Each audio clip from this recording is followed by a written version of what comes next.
Awe nós também papia de Dare the Darkness. Dare the Darkness a começar na ano 2016, danke na Festival de Feria e também sede Aruba, que essa aqui abrirá projeto grande.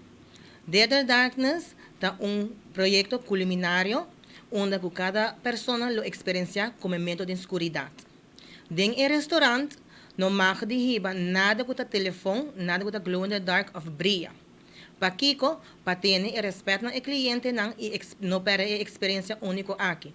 Favi tem seus lockers disponível para guardar que outro artículo de valor. A meta de essa aqui está para conscientizar a comunidade que está existir problema visual. Problema visual pode ajudar se está detectado na tempo. Como o cliente não também para ter experiência, para ter mais laboral e também não conhecer o hábito. Também tem várias pessoas que gostam bem nessa aqui para experienciar algo diferente.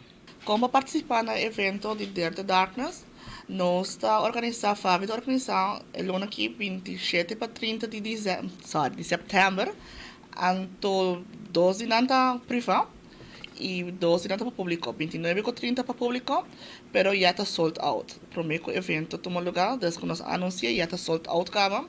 Desde nós agradecer ao público para esse, para carregar nosso evento, e nós lo temos próximo de bina e demanda, nós lo temos próximo para dezembro, de 20, 21 com 22 de dezembro, nós lo temos next fecha. O evento está 85 florin por pessoa, e está 12 pessoas para a noite.